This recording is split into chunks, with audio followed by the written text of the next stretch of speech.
Hello, नमस्कार। मैं हूं अमित दीक्षित और आप देख रहे हैं इस समय AD education YouTube channel. TET और टीचिंग एग्जाम्स के लिए आप यहां पर फ्री लेक्चर्स को देख सकते हैं। सब्सक्राइब कर लीजिए और बेल बटन दबाइए लेक्चर्स के नोटिफिकेशन के लिए। आज के इस लेक्चर में आगे बढ़ेंगे और सीटेट के एग्जाम को ध्यान में रखते हुए हम कुछ इंपॉर्टेंट टॉपिक्स को यहां पर आगे कंटिन्यू करेंगे। सो आज हम थ्योरीज ऑफ इंटेलिजेंस जो कि एक इम्पॉर्टेंट टॉपिक है उसको आज हम उसकी उसी के अंतर्गत एक जो थ्योरी दी गई है थॉमसन के द्वारा वो हम आज क्लियर करेंगे। तो इसको आपको समझना ज़रूरी है। ये सीरीज़ मैं अभी कंटिन्यू करूँगा जिससे कि आपको आगे आने वाले एग्ज़ाम में हेल्प हो। तो रिवीजन भी हो जाएगा और आप डायरेक्टली देख रहे हैं तो आप इसको देख सकते हैं। और theories of intelligence one of the most important topic in CTET. तो let's begin this. Theories of intelligence में जो थॉमसन का सिद्धांत था वो क्या कहता है, हम इस पर बात करते हैं। तो देखो यहाँ पर थॉमसन के सिद्धांत को कहा जाता है प्रतिदर्श का सिद्धांत, सैंपलिंग थ्योरी कहा जाता है इसको। वर्ड्स को पकड़ना है, समझ के पढ़ो, एग्जाम में क्वेश्चन आसानी से हो जाएंगे। कोई बड़ा लॉजिक नहीं है इसमें, फ्री में पढ़ो और कहीं पे पैसे वैसे देने की जरूरत नहीं है। Just use your common sense. Thomson का प्रतिदर्श का सिद्धांत कहता है कि सैंपल्स की बात करता है भाई। सैंपल्स का मतलब क्या होता है, आपने देखे होंगे सैंपल्स। ठीक है, सैंपल हम कई तरह से यूज करते हैं। अब यहाँ किस अर्थ में उसका यूज किया गया है, तो जब हम बुद्धि के केस में बात कर रहे हैं तो सैंपलिंग को क्या कहा जा रहा है। देखो उन्होंने बताया है कि कोई भी व्यक्ति कोई कार्य करता है तो आप लोगों को सबको पता है कि हम जब हमारे अंदर जो बुद्धि है या हमारा दिमाग जिस तरह से काम करता है, हम में अलग अलग टाइप की एबिलिटीज हैं, या हम ये कह सकते हैं हमारे अंदर जो बुद्धि है वो अलग अलग तरह के फंक्शंस को करने के लिए यूज होती है। तो उसकी अलग अलग तरह की क्षमता है जो कि अलग अलग टाइम पर निकल कर आती है।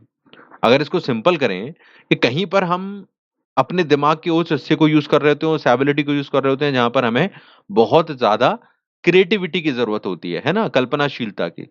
और कहीं जगह पर हम यूज कर रहे होते हैं जहां पर हमें अपना लॉजिक लगाना होता है। इसी तरह से अगर हम छोटी छोटी चीजों को डिवाइड करें तो ऐसी बहुत सारी एबिलिटीज हैं बुद्धि के अंदर जिनको मिलाकर बुद्धि बनी है। अब इसीलिए इन्होंने कहा कि व्यक्ति जब अलग अलग तरह के काम करता है तो अपनी ही उन्हीं अलग अलग क्षमताओं में से किसी सैंपल का यूज कर लेता है। तो आप अगर ये समझे बुद्धि में अलग अलग टाइप की जो क्षमता है वो एक तरह का सैंपल है। ओके। तो जब भी जरूरत पड़ती है हम उसमें से एक सैंपल लेकर उस काम को जहां जरूरत है वहां इस्तेमाल कर लेते हैं सुविधा के अनुसार। तो हमें कब क्या यूज करना है वो हमारी बुद्धि डिसाइड कर लेती है। और ये अंदर बहुत तेजी से हो जाता है, ठीक है ना। कभी हमें इमेजिनेशन पावर को यूज करना है तो हम वही यूज करेंगे, वहां लॉजिक नहीं लगाएंगे। जहां लॉजिक यूज करना है वहां इमेजिनेशन को हम ज्यादा यूज नहीं करेंगे, लेकिन कई जगहों पर हमें ये सारी चीजें भी यूज करनी पड़ती हैं। वही आगे थॉमसन कहते हैं। तो देखो यहाँ पर ये बात समझ में आ गई। यहाँ पर अब हम अगर बात करें कि इस सिद्धांत के अंतर्गत एक चीज उन्होंने कही जी फैक्टर की। जी फैक्टर मतलब जनरल फैक्टर, आपको मैंने पहले भी पढ़ाया थ्योरीज में। जनरल फैक्टर, स्पेशल फैक्टर, सामान्य कारक होते हैं या विशिष्ट कारक। अब सामान्य कारकों का मतलब ये है वो सारे एबिलिटीज, वो सारी क्षमताएं जो हर व्यक्ति में पाई जाती हैं, जो सामान्य रूप से होती हैं। ठीक है, हमारे आम जीवन के कार्यों को करने के लिए, निर्णय लेने के लिए और सभी चीजों को करने के लिए हमें जो एक नॉर्मल एबिलिटी की, नॉर्मल फैक्टर की जरूरत होती है वो जी फैक्टर कहलाते हैं। तो अब यही इनका कहना है कि हम अलग अलग टाइम पर, जैसे मैंने कहा कि अलग अलग सैंपल का यूज कर लेते हैं जब हमें जरूरत होती है। जैसे अगर आप एक एग्जाम की तैयारी कर रहे हैं, इस पर जो लिखा है वो आप पढ़ लेना, स्क्रीनशॉट ले लेना, मैं आपको जो समझा रहा हूँ उस पर ध्यान दो। तो जब हम किसी एग्जाम की तैयारी कर रहे होते हैं तो हम देखते हैं ना उसमें अलग अलग सेक्शंस की तैयारी हम अलग अलग तरीके से करते हैं। जैसे कॉम्पिटिटिव एग्जाम में मैथ आता है, या फिर अगर हम बात करें, अगर सीटेट एग्जाम की बात करें तो वहां पर बहुत सारे सेक्शंस होते हैं। लेकिन जब आप ये सब्जेक्ट जो पढ़ रहे हैं वो अलग अलग तौर पर पढ़ रहे हैं ना, यानी कि अगर आप चाइल्ड डेवलपमेंट पेडागोजी पढ़ रहे हैं तो अलग तरह की क्षमता का यूज कर रहे हैं। जब आप मैथ को पढ़ेंगे, मैथ सब्जेक्ट को पढ़ेंगे तो वहाँ लॉजिक को यूज़ करेंगे। कहीं पर कुछ और यूज़ हो रहा है, साइंस में किसी तरह का और यूज़ करेंगे। इट इज़ बहुत सारे डिविजन्स हैं इसमें। तो आप अभी तो अलग-अलग सैंपल का इस्तेमाल कर रहे हैं। अगर मैंने आपको बताऊँ कि बुद्धि की अलग-अलग क्षमता को इस्तेमाल कर रहे हैं, ठीक है ना? जैसे मैथ, साइंस और कई बार बहुत सारे सब्जेक्ट पढ़ते हैं, लेकिन जब एक कंबाइंड पेपर आता है हमारे लिए कॉम्पिटिटिव एग्ज़ाम में, तो हम वहाँ पर अपनी सभी क्षमताओं का थोड़ा-थोड़ा सैंपल लेकर उस पेपर को सॉल्व कर रहे होते हैं समय-समय पर। यानी कि जब मैं इंग्लिश के सेक्शन पे आएँगे तो अलग तरह से उसका बुद्धि का सेक्शन यूज़ करेंगे, सैंपल यूज़ करेंगे या फिर मैथ्स को यूज़ करेंगे तो वहाँ लॉजिक यूज़ करेंगे। सो इस तरह की बहुत सारी एबिलिटीज़ हैं जो अलग-अलग पार्ट से उठकर आती हैं हमारे दिमाग में से और हम उसके ज़रिए कंबाइंड रूप में इस्तेमाल करते हैं अपनी बुद्धि का और वहाँ पर अपने जो टारगेट काम है, जो हमको करना है, जो एग्ज़ाम है, जो भी काम आप कर रहे हो वो उसको कंप्लीट कर लेते हैं।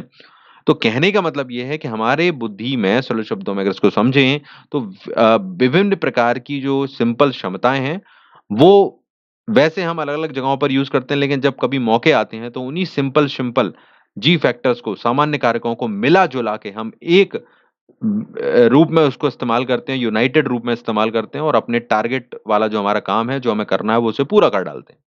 तो ये एक बेसिकली फंडा है यहाँ पर। तो इन्होंने स्पेशल फैक्टर्स की बात नहीं कही है, ये ध्यान रखना।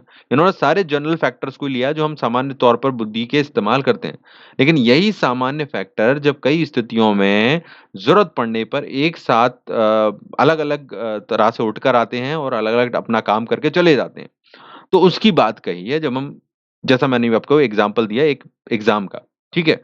तो हमारी रचनात्मक क्षमता भी यूज़ हो जाती है, तार्किक क्षमता भी यूज़ हो जाती है हमारी थिंकिंग एबिलिटी और भी कई टाइप की जो भी हमारी एबिलिटीज़ रहती हैं, वो हो जाती हैं। ये बहुत टाइप की बुद्धि के अंतर्गत फैक्टर होते हैं, तो वो काम करते हैं।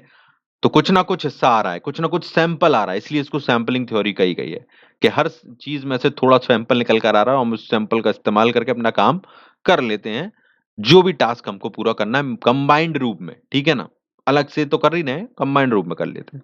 तो ये है भई इनका सैंपलिंग थ्योरी कि कैसे हमारे अलग-अलग बुद्धि के हिस्सों से सैंपल उठ के आते हैं और जब हमें एक साथ यूज़ करना होता है, उनका इस्तेमाल करके वो वापस अपनी बुद्धि सेटल हो जाती है। आ गई समझ में बात? तो ये था हमारा आज थॉमसन की थ्योरी के अंतर्गत सैंपलिंग का सिद्धांत, प्रतिदर्श का। आई होप आपको समझ में आया होगा। क्वेश्चन हो कमेंट कर देना। फ्री में लेक्चर्स को देखो, यहाँ पर बहुत सारे लेक्चर्स आपको मिल जाएँगे एंड चैनल को सब्सक्राइब कर लेना, लाइक शेयर करना and thank you very much. Okay.